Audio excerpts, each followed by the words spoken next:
여러분, 신 스틸러라고 하는 말 많이 들어보셨죠? 영화나 드라마에서 강한 개성 있고 뛰어난 연기력으로 주연보다 더 큰 주목을 받는 조연들을 칭하는 말입니다.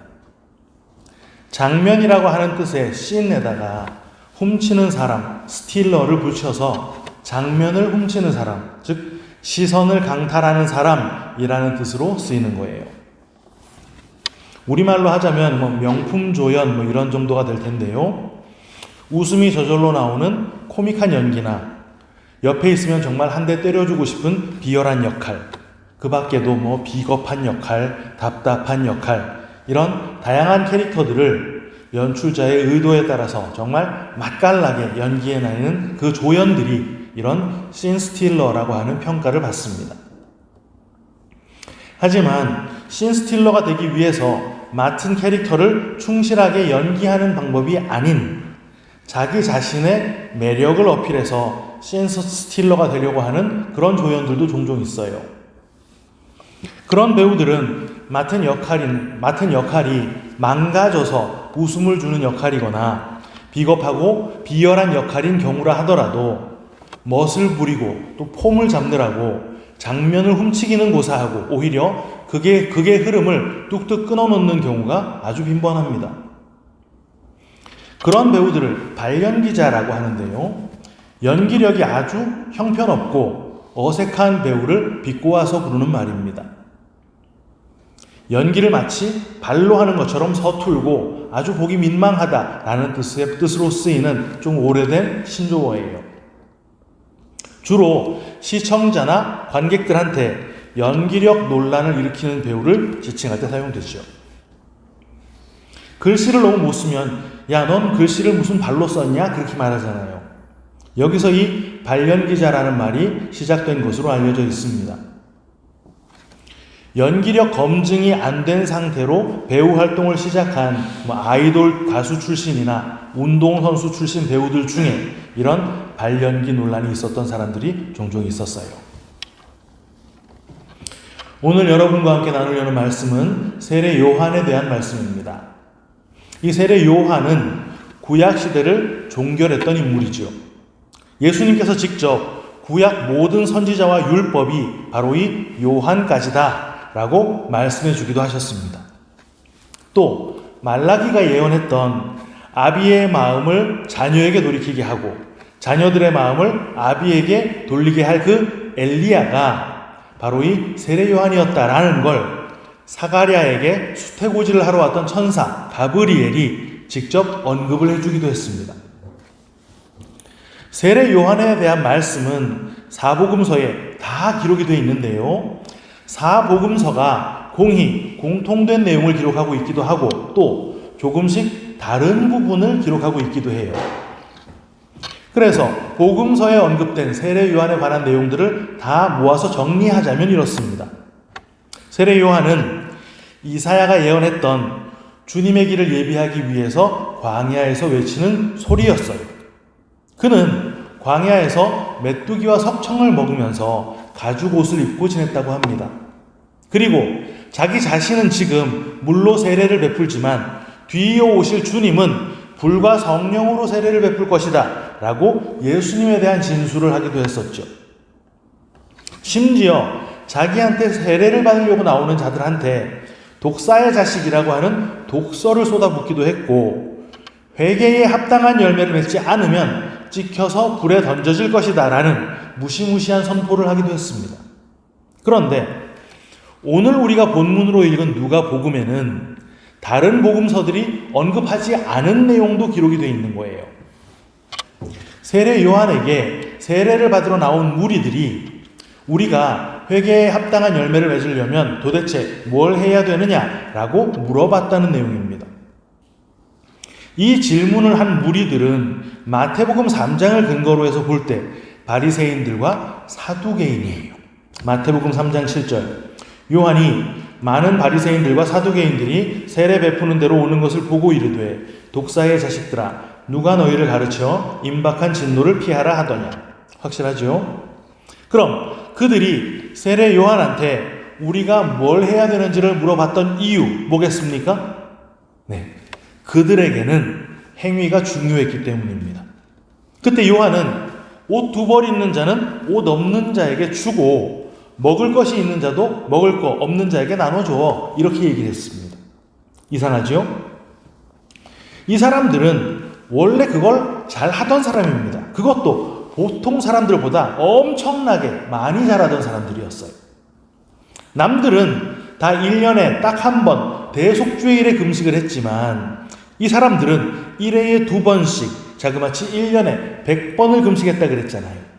누가복음 18장 11절 상반절, 바리새인들은 서서 따로 기도하여 이르되 12절, 나는 1회에 2번씩 금식하고 또 소득의 11조를 드리나이다 하고.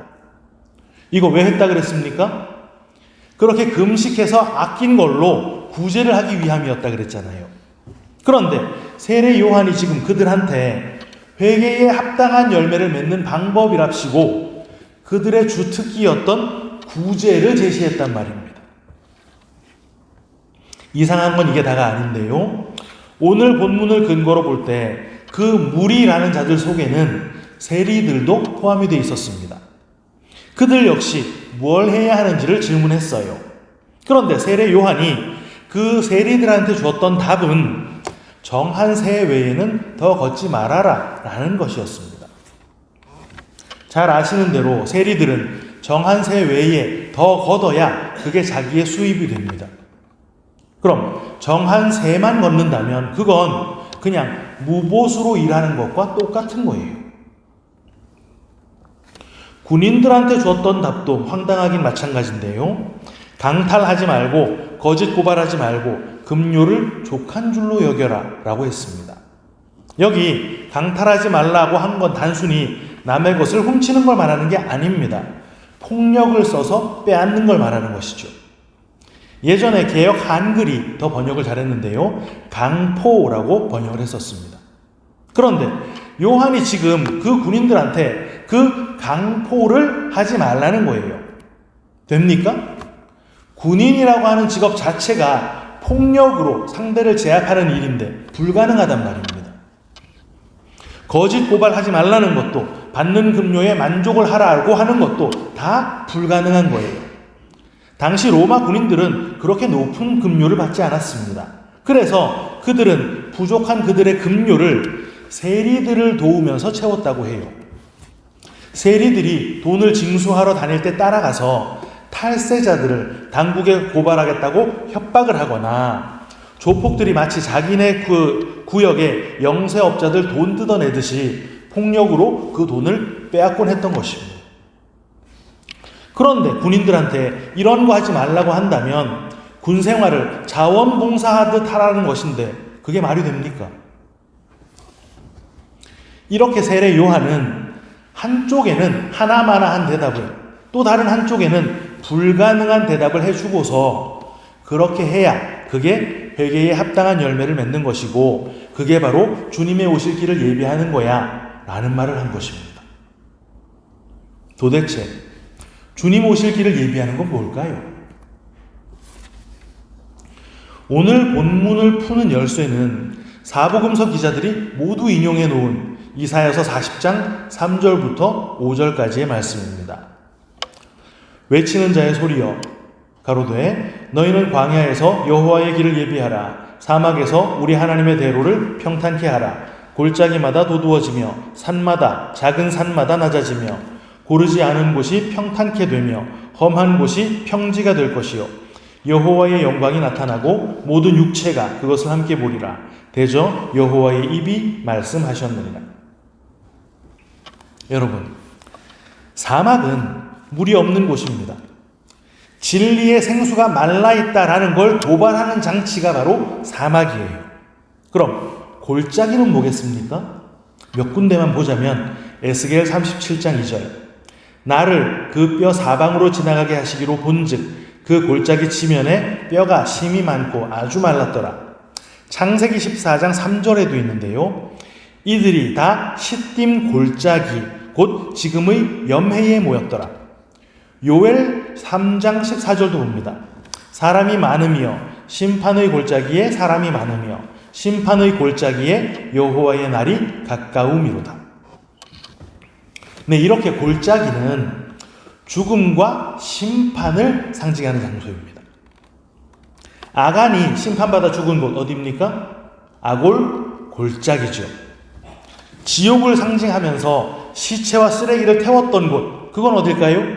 흰놈의 골짜기입니다. 그럼 산은 뭘까요? 산은 하나님의 말씀, 율법이 떨어지는 곳입니다. 모세한테 처음 하나님께서 말씀하셨던 곳이 호렙산이었죠. 그 후에 율법은 어디에서 주어졌습니까? 시내 산에서 주어졌습니다.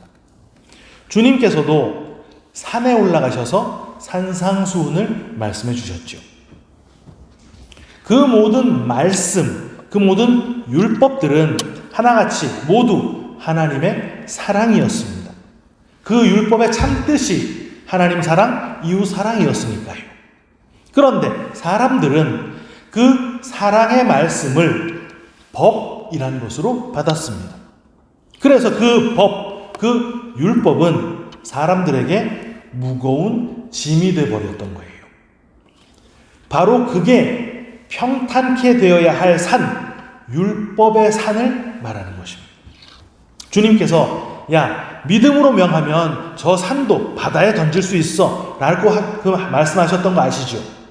그러면서 그걸 가능하게 하는 건 믿음이야 라고 하셨단 말입니다.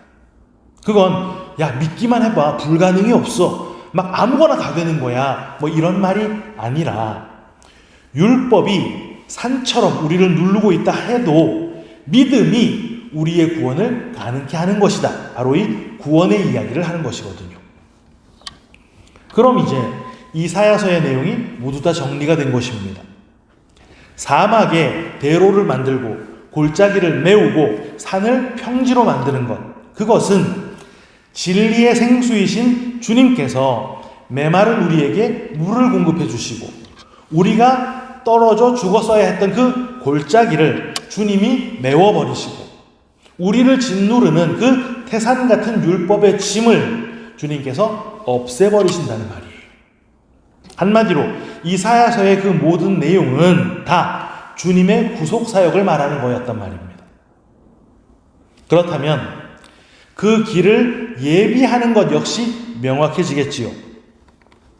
주님께서 오시는 그 길이 아무래도 좀 힘들 수 있으니까 아무쪼록 편하게 오시도록 평탄 작업 좀 해놓으라, 이런 말이 아닙니다. 우리 역할은 거기에 이미 명시가 되어 있단 말이에요.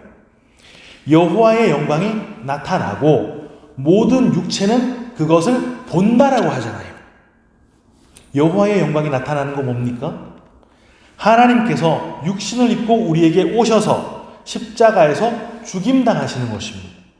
그 죽음 덕분에 사막에 대로가 생기고 골짜기들이 메워지고 산들이 모두 낮아지게 되는데, 그때 우리 역할은 그 놀라운 광경을 목격하는 거란 말이에요. 그럼 그 광경을 우리가 목격하려면 거기에 예비되어 있는 거 뭐라야 하겠습니까? 사막이 예비되어 있어야 하고 패여있는 골짜기가 예비되어 있어야 하고 높은 산이 예비되어 있어야겠지요.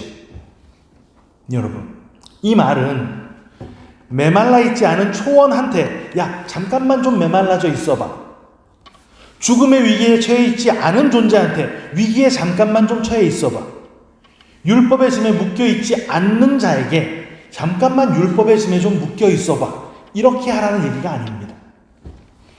그 위기 상황을 우리한테 그런 척 연출해 놓으라는 말이 아니란 말이에요. 모든 사람들의 실상이 이미 메말라 있고 이미 죽음에 사로잡혀 있고 이미 율법에 묶여 있다는 말입니다. 그런데 사람들이 그 메마른 사막에서 우린 목마르지 않은데요? 이러고 있거든요. 죽음의 골짜기에 있으면서도 죽을 위기를 전혀 느끼지도 못하고 있고 그 무거운 율법의 짐을 지고서도 전혀 무거워하지 않더라는 말입니다. 왜 그럴까요? 율법을 지키고 있었거든요. 그것도 아주 잘 지키고 있었습니다. 심지어 그 율법 준행을 자기의 의로 쌓으면서 하나님한테 나 좀 칭찬해 달라고 내가 이렇게 메시아 오실 길을 예비했다고 뻐기더라는 것입니다. 그걸 계시록은 이렇게 표현하고 있지요. 계시록 3장 17절 18절. 네가 말하기를 나는 부자라 부요하여 부족한 것이 없다 하나 네 곤고한 것과 가련한 것과 가난한 것과 눈먼 것과 벌거벗은 것을 알지 못하도다. 내가 너를 권하노니 내게서 불로 연단한 금을 사서 부요하게 하고 흰옷을 사서 입어 벌거벗은 수치를 보이지 않게 하고 안약을 사서 눈에 발라 보게 하라. 얘들아, 너희 지금 벌거벗은 거야. 너희 지금 배고픈 거야. 이렇게 하나님께서 말씀을 하시는데도 그들이 이렇게 말하는 거예요. 하나님, 무슨 말씀이세요? 배고프다니요? 벌거벗었다니요? 저 부자인데요? 여러분, 세례 요한이 지금 무슨 옷 입고 있습니까? 가죽옷을 입고 있죠. 그런데 그 가죽옷, 사람이 언제 처음 입었던 건가요? 선악과 따먹고 에덴에서 쫓겨날 때 하나님이 양 잡아서 입혀주신 거란 말입니다. 가죽옷은 내가 죄인이라고 하는 증거라는 말이에요. 세례 요한은 제사장 사가랴의 아들 아비야 만열의 제사장입니다. 그런데 그 옷을 벗어 던지고 죄인의 옷을 입고 있다는 말이죠. 그리고는 광야에서 메뚜기와 석청을 먹었다고 합니다. 메뚜기와 석청이 무슨 유기농 자연식 먹었다 이런 게 아닙니다. 실제로 율법은 메뚜기를 식용으로 허락을 하고 있지요. 하지만 이 세례 요한의 경우를 제외하면 단 한 번도 메뚜기가 식용으로 사용됐다는 사실이 성경에 나오지 않습니다. 성경 전체에 흉년의 기록이 10번이 넘게 나오는데도 메뚜기를 먹었다는 말이 없단 말이에요. 무슨 말입니까? 아무리 먹을 게 없는 상황이라도 메뚜기는 안 먹을 정도로 메뚜기라고 하는 것은 먹거리 취급을 못 받았다는 말입니다. 메뚜기는 히브리어로 아르브인데요. 쥐엄나무 열매도 거의 비슷한 발음의 아르브입니다. 그래서 학자들은 요한이 먹었다고 하는 그 메뚜기를 그 쥐엄나무 열매로 판단하는 분들도 계세요. 실제로 초대교회 당시에는 그 쥐엄나무 열매를 세례 요한의 빵이라고 부르기도 했습니다. 게다가 오늘 본문에서 말하는 석청이라는 것은 바로 그 쥐엄나무 열매에서 뽑아낸 사람들은 거의 먹지 않는 아주 저급한 꿀이거든요. 여러분, 쥐엄나무 이거 그 열매 누가 먹었던 것입니까? 탕자가 돼지우리에서 먹었던 거잖아요. 언제? 재산 다 탕진하고 먹을 게 없었을 때. 무슨 말입니까? 그게 메뚜기였던, 그게 쥐엄 열매였던 세례 요한은 지금 먹을 것이 없는 곳에서 먹거리가 되지 못할 것을 먹으면서 가죽옷을 입고 있는 상태였단 말입니다. 겸손하고 청빈한 삶을 보여주려는 게 아니라, 그래서 죄인의 옷 입고 메뚜기를 먹었던 게 아니라, 주님, 저는 주님 앞에서 쫓겨난 죄인입니다. 주님, 저는 양식이 없는 자입니다. 이 고백을 하고 있는 거란 말이에요. 이거 어떤 상황입니까? 저주의 골짜기가 깊이 패여 있고 율법의 산들이 높이 솟아있는 상황이잖아요. 바로 그 상태가 주님 오시는 길이 예비된 상태였단 말입니다. 그럼 이제 주님이 오셔서 그 골짜기를 메우고 그 산들을 낮아지게 하시겠지요. 그런데 그 주님의 역할이 너무 영광스럽고 너무 멋있어 보입니다. 주인공이거든요. 그래서 인간들이 그 멋있는 역할을 나도 해보겠다고 나서버리고 말았습니다. 내가 맡은 역할, 그 죄인의 역할, 구원받아야 할 역할은 도무지 폼이 안 나더라는 말이에요. 사실 모든 죄인들에게 그 죄인의 역할은 누워서 떡 먹기입니다. 죄다 아카데미 조연상감이죠. 왜? 타고난 죄인이거든요. 비열한 역할, 비겁한 역할, 답답한 역할, 손짓, 몸짓 하나하나가 다 메소드 연기입니다. 전 인류가 다 신스틸러예요. 그런데 그렇게 타고난 죄인들, 주인공을 돋보이게 해줬어야 할 그 조연, 그 단역들이 주인공 흉내를 내더라는 말입니다. 선행하고 구제하고 봉사하고 헌금하면서 난 옷 2벌 있으니까 없는 사람 하나 줘야지. 난 먹을 거 있으니까 배고픈 사람 찾아서 줘야지. 없으면 굶어서라도 줘야지. 여러분, 옷 2벌 가져서 그 옷 건네주신 분 누굽니까? 예수님이잖아요.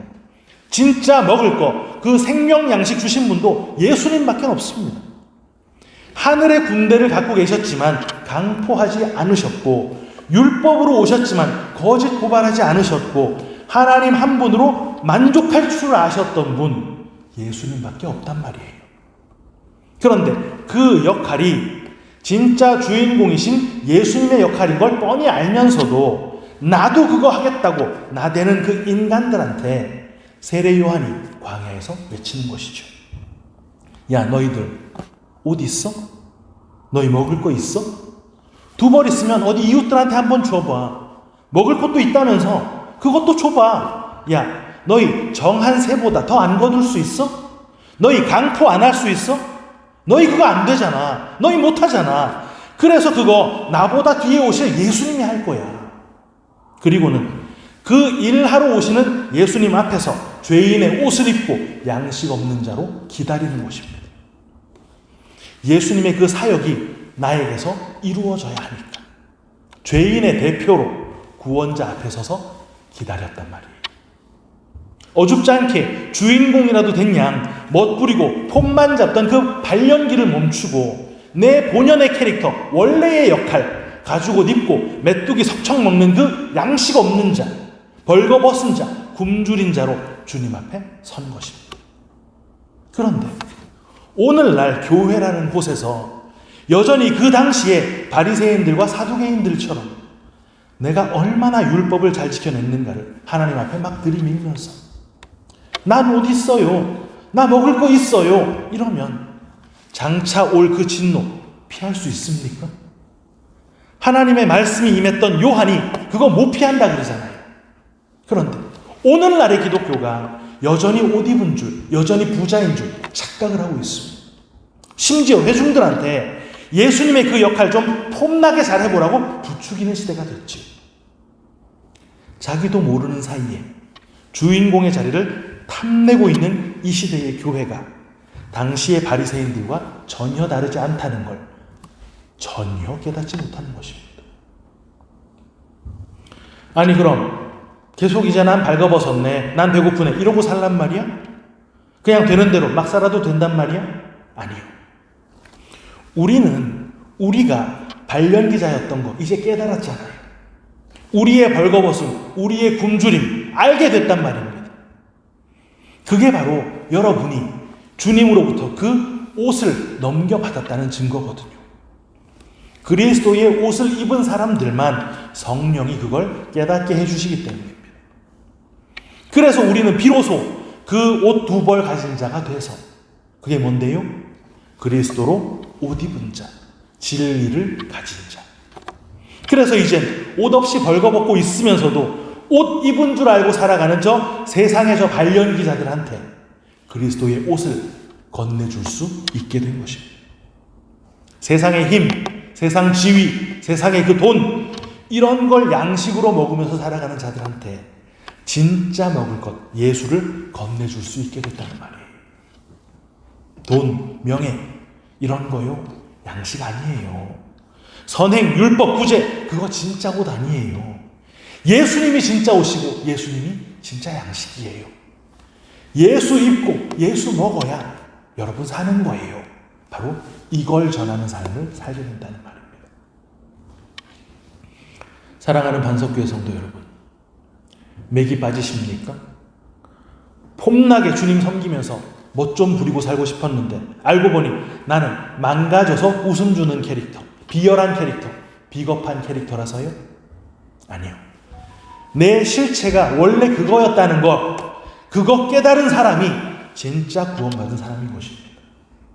십자가의 대속이라고 하는 예수님 주연의 그 드라마를 하나님께서 보고 계실 때 우리가 우리의 캐릭터를 완전히 깨닫고 죄인의 옷을 입고 굶주린 자로 주님 앞에 서는 순간 하나님의 눈에 드디어 우리가 진짜 신스틸러가 되는 거예요.